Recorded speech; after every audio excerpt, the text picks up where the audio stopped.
Welcome to be digital. दोस्तों, आज की बात करेंगे उत्तराखंड होमगार्ड भर्ती के अंतर्गत 7 जिलों के नोटिफिकेशन के बारे में।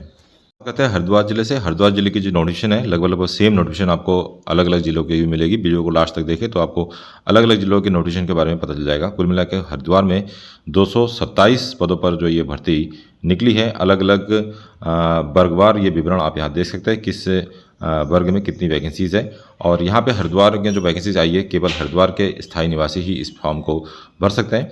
और फॉर्म भरने की जो डेट है 2 मई से स्टार्ट हो चुकी है। 2 मई से लेकर 22 मई तक आप फॉर्म को अप्लाई कर सकते हैं। फॉर्म को आप निःशुल्क किसी भी कार्य दिवस में जिला कमांडेंट होमगार्ड्स कार्यालय हरिद्वार से प्राप्त कर सकते हैं, या इसका जो PDF आपको हमारा टेलीग्राम पर भी मिल जाएगा। यदि आपको भरोसा होता है उस PDF पर तो आप उसका भी यूज़ कर सकते हैं, अदरवाइज़ आप क्रॉस चेक कर सकते हैं। तो सबसे पहले बात करते हैं तो इसमें मान्यता प्राप्त विश्वविद्यालय या बोर्ड से आपका 10वीं पास होना अनिवार्य है, तब जाके इस फॉर्म को अप्लाई कर सकते हैं। और 1/1/2026 को जो आयु है 18 से लेकर 40 वर्ष के बीच में होनी चाहिए। और यदि आप इसके PDF को डाउनलोड करना चाहते हैं तो हरिद्वार की जो वेबसाइट है फेसबुक की, वहाँ से भी आप इसको क्रॉस वेरीफाई कर सकते हैं। महत्वपूर्ण दिशा निर्देश की बात करें तो यहाँ पे आप देख सकते हैं आवेदन पत्र जमा करने की जो तिथि है वो 22/5/2026 है। और इसके अलावा शैक्षिक योग्यता मैंने पहले बता दिया 10वीं पास होना चाहिए और 18 से लेकर 40 वर्ष के बीच में अभ्यर्थी होने चाहिए। और आयु सीमा की बात करें तो यहाँ पे जो अनुसूचित जाति है, अनुसूचित जनजाति है या OBC है, उनको जो है मैक्सिमम जो है 5 और 3 वर्ष की छूट यहाँ मिल जाएगी। और स्वतंत्रता संग्राम सेनानी आश्रितों के लिए जो है यहाँ पे 5 वर्ष की छूट यहाँ मिल जाएगी। आरक्षण का लाभ आप ले सकते हैं यदि आप उस श्रेणी में आते हैं। सबसे पहले बात करते हैं शारीरिक अर्हता के बारे में। जो सबसे पहले आपका फिजिकल होगा उसमें ऊंचाई कम से कम सामान्य और OBC के लिए 165 सेंटीमीटर होना चाहिए, अनुसूचित जनजाति के लिए 157.50 और पर्वतीय क्षेत्र के लिए 160 सेंटीमीटर होना चाहिए। सीना बिना फुलाए 78.8 सेंटीमीटर सामान्य और OBC के लिए, और अनुसूचित जनजाति के लिए 76.3 सेंटीमीटर। उसी तरीके से पर्वतीय क्षेत्र के अभ्यर्थियों के लिए 76.3 सेंटीमीटर। इसका प्रमाण पत्र भी आपके पास होना चाहिए। सीने में कम से कम 5 सेंटीमीटर का फुलाव होना आवश्यक है। तो ये तो बेसिक शारीरिक जो अर्हता है वो मांगी गई है। और चयन प्रक्रिया कुछ इस तरीके से रखी जाएंगी। और शारीरिक परीक्षा के बाद जो मेरिट लिस्ट बनेगा उसमें आपको ये चीज़ें देना होगा। इवेंट में जैसे दौड़ एवं चाल 2 किलोमीटर की, जिसमें पूर्णांक 10 नंबर का होगा और दूरी के आधार पर जो है इसमें नंबर दिया जाएगा, समय के आधार पर। तो 9.1 मिनट से लेकर 10 मिनट के बीच में यदि आप इस दूरी को कंप्लीट करते हैं तो 5 अंक है। उसके बाद 7, 8 इस तरीके से टाइम के आधार पर। इसके अलावा क्रिकेट बॉल थ्रो 50 मीटर और मैक्सिमम 70 मीटर। तो 70 मीटर जो फेंक पाएंगे उनको 10 अंक दिए जाएंगे। और लंबी कूद में 10 नंबर का है ये, जिसमें 16 फीट कूदने पर 10 अंक और 15 फीट कूदने पर जो है 8 अंक दिए जाएंगे। इसके अलावा जो है महिलाओं के लिए शारीरिक अर्हता थोड़ा सा अलग है। इसमें ऊंचाई जो है 152 मांगा गया है और अनुसूचित जनजाति के लिए जो है 157 और पर्वतीय क्षेत्र के लिए भी 157 होना चाहिए। शारीरिक दक्षता परीक्षा महिलाओं के लिए अलग है थोड़ा सा, इसको आप चेकआउट कर सकते हैं। इसके अलावा जो है यहाँ पे आपको ध्यान रखना होगा, यदि आपने NCC या NSS स्काउट गाइड में से कोई भी प्रमाण पत्र आपके पास है तो उसका एक्स्ट्रा 3 अंक मिलेगा। NCC C प्रमाण पत्र है तो 5 अंक मिलेगा। और होमगार्ड्स अवैतनिक या वैतनिक सेवानिवृत्त कार्यालय सदस्यों के अविवाहित पुत्री पत्नी के लिए जो है 5 अंक एक्स्ट्रा यहाँ पे दिया जाएगा। शैक्षिक योग्यताओं का भी इसमें मेरिट में जोड़ा जाएगा, जिसमें हाई स्कूल में 8 अंक, इंटरमीडिएट होने पर 8 + 1 9 अंक और स्नातक होने पर 8 + 2 अंक। तो इस तरीके से स्नातक वालों को यहाँ पे वरीयता दिया जाएगा। कम से कम हाई स्कूल वाले इसमें अप्लाई कर सकते हैं।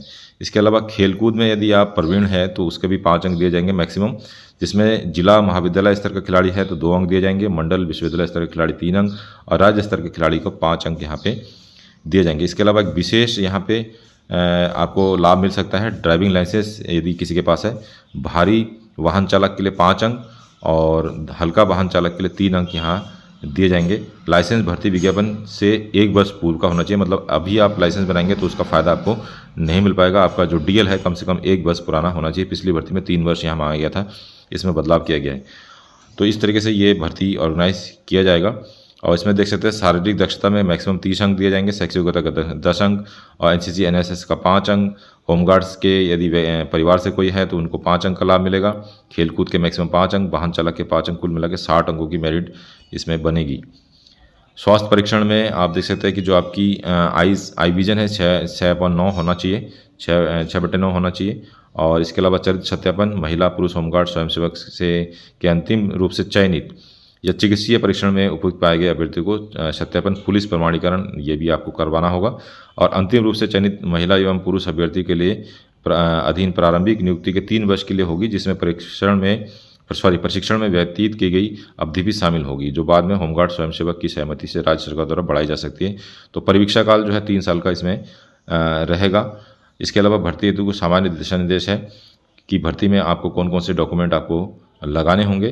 जैसे 2 नवीनतम पासपोर्ट साइज़ फ़ोटोग्राफ आपके पास होना चाहिए, और सेम इसी साइज़ की फ़ोटोग्राफ आपके पास एक्स्ट्रा भी आपके पास होना चाहिए। जब आपका सिलेक्शन होगा तो ज़रूरत पड़ सकती है। शैक्षिक योग्यता प्रमाण पत्र की छाया प्रति आपके पास होना चाहिए, जिसमें जन्म तिथि और स्वप्रमाणित आपको ये लगाना होगा। स्थायी निवास प्रमाण पत्र, क्योंकि जिस जिले की वैकेंसीज है उसी जिले के अभ्यर्थी ही उस जिले में अप्लाई कर सकते हैं। आरक्षण का प्रमाण पत्र, पर्वतीय क्षेत्र का प्रमाण पत्र, खेलकूद यदि है उसका प्रमाण पत्र, और उत्तराखंड होमगार्ड के सेवारत कोई कर्मचारी है तो उसका भी आपको प्रमाण पत्र लगाना होगा, बशर्ते कि 10 वर्ष के संतोषजनक सेवा पूरा किया हो, उसी के परिवार वालों को फ़ायदा मिलेगा। और वाहन चालक का यदि आपके पास लाइसेंस है। इसके अलावा अंतिम शिक्षण संस्थान द्वारा प्रदान राजपत्रित अधिकारी द्वारा चयनित प्रमाण पत्र, तो जहाँ से भी आपने लास्ट क्वालिफिकेशन जो आपका होगा, जैसे अपना लास्ट ग्रेजुएशन आपका एमए है तो आपको डिग्री कॉलेज से ये चयनित प्रमाण पत्र बनाना होगा। यदि आपका इंटर है तो इंटर कॉलेज से आपको चयनित प्रमाण पत्र बनाना होगा, और उसको भी आपको जो है सबमिट करना होगा। आवेदन पत्र ये बेसिकली हरिद्वार ज़िले का है, लेकिन मुझे लगता है कि लगभग हर ज़िले का आवेदन पत्र सेम होगा। यदि आपको भरोसा होता है तो आप इस आवेदन पत्र को अन्य ज़िलों के लिए यूज़ कर सकते हैं। अदरवाइज़ आप क्रॉस चेक कर सकते हैं। इसका जो आवेदन पत्र है आपको हर ज़िले के जो होमगार्ड्स का जो डिपार्टमेंट है वहाँ पे आपको जिला मुख्यालय पे मिल पाएगा। फिलहाल जो है हरिद्वार के लिए है, और सेम इसी तरीके की आवेदन पत्र आपको अलग अलग ज़िलों का मिल सकता है। दोबारा मैं बता दे रहा हूँ, यदि आपको भरोसा होता है तो इसका आप यूज़ कर सकते हैं किसी और ज़िले के लिए, हरिद्वार से अन्य ज़िलों के लिए। और यदि आप क्रॉस चेक करना है तो क्रॉस चेक करने के बाद ही इस आवेदन पत्र का यूज़ कर सकते हैं। इसका जो PDF है आपको हमारे टेलीग्राम पर मिल जाएगा। इसमें कई सारे सरल बिंदु हैं। इसके अलावा कोई आपको डाउट होता है तो आप कमेंट कर सकते हैं। यहाँ पे आपको कुछ बेसिक सी चीज़ें हैं, ये आपको भरनी होगी। अभ्यर्थी के हस्ताक्षर, कौन कौन से डॉक्यूमेंट आपको संलग्न करने होंगे, यहाँ पे सारा चीज़ दे रखा है, इसको आप ध्यान से पढ़ लीजिएगा। इसके अलावा जो है इसमें स्वघोषणा पत्र है, यहाँ पे नाम आएगा अभ्यर्थी का, यहाँ पे जो है आप पिता का नाम आएगा, आयु, निवासी, और निवासी में जो है जहाँ का आपका स्थायी डोमिसाइल बना हुआ वहीं का आप निवास के बारे में जानकारियाँ देंगे। और इसके अलावा इसको रीड आउट करके जो है यहाँ पे नीचे हस्ताक्षर होगा, अभ्यर्थी का नाम, मोबाइल नंबर, आवेदित जनपद, और ये सारी चीज़ें आपको मेंशन करनी होगी। इसके अलावा जो है यहाँ पे एक पावती दिया गया है, तो यहाँ पे देखेंगे जब आप फॉर्म को भरेंगे तो भरने की प्रोसेस लगभग हर ज़िले की सेम है। तो जब आप फॉर्म को जमा करेंगे, बाय हैंड जमा करेंगे, तो एक पावती आपको रिसीविंग मिलेगी, और वो रिसीविंग का ही ये फॉर्मेट है। यहाँ पे आपको जो है मोहर लगा के रिसीविंग दे दिया जाएगा। यदि आप पत्राचार के द्वारा फॉर्म को भेजते हैं तो उस कंडीशन में जो है ये पावती आपको नहीं मिल पाएगा, बल्कि रजिस्ट्री करते समय जो डॉक्यूमेंट दिया जाता है पोस्ट ऑफिस द्वारा वही आपका पावती माना जाएगा। तो सबसे बढ़िया विकल्प ये है कि आप जो है बाय हैंड इसको जमा करें तो सही रहेगा, क्योंकि तब आपके पास एक डॉक्यूमेंट रहेगा कि हाँ आपने फॉर्म जो है जमा किया है। हरिद्वार के अलावा 7 और जिले का नोटिफिकेशन रिलीज़ कर दिया गया, जिसमें बागेश्वर का आप देख सकते हैं। बागेश्वर में कुल मिला के पुरुष होमगार्ड के 17 पदों पर ये भर्ती आई है, जिसमें बागेश्वर डिस्ट्रिक्ट के अभ्यर्थी ही अप्लाई कर सकते हैं, जिसके अंतर्गत आप देख सकते हैं अनुसूचित जाति में कोई पोस्ट नहीं है, अनुसूचित जनजाति में 3 पोस्ट है, OBC में 4 पोस्ट है, EWS में 1 है, और जनरल के लिए 9 सीट है। इसके अलावा उत्तराखंड राज्य आंदोलनकारी के लिए एक सीट यहाँ पे रिजर्व रखा है। बाकी जो टर्म्स एंड कंडीशन लगभग सेम है। और अधिक जानकारी के लिए आप इसके फेसबुक पेज पे जा सकते हैं, होमगार्ड बागेश्वर पे। हालांकि यहाँ पे अपलोड अभी नहीं किया गया है। इसके अलावा यदि आप और इसको जानना चाहते हैं वैकेंसीज़ के बारे में, तो जो है आपको इसके ऑफिस में जाना होगा, जो जिला कमांडेंट ऑफिस है बागेश्वर में, वहाँ पे आप इसको जो है क्रॉस वेरीफाई कर सकते हैं।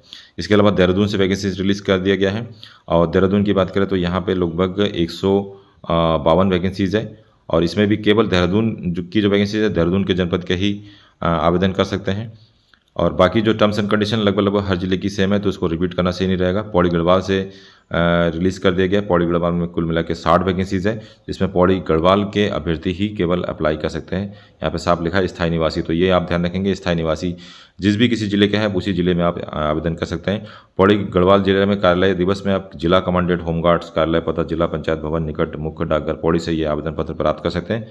या फिर मैंने पहले ही बताया कि जो PDF आपको हरिद्वार की मिलेगी टेलीग्राम ज्वाइन करके, उसको अगर यूज़ करते हैं अपने रिस्क पे आप कर सकते हैं। और इसको आप क्रॉस वेरीफाई जरूर करें, क्योंकि कई बार जो है फॉर्म उल्टा पुल्टा हो जाता है या फिर भरने के बाद आपको कई सारे लोग बताते हैं कि ये ऐसा नहीं करना चाहिए, तो वो सब जिम्मेदारी आपकी रहेगी। हमारे काम है जानकारी देना, आपको जानकारी दिया जा रहा है।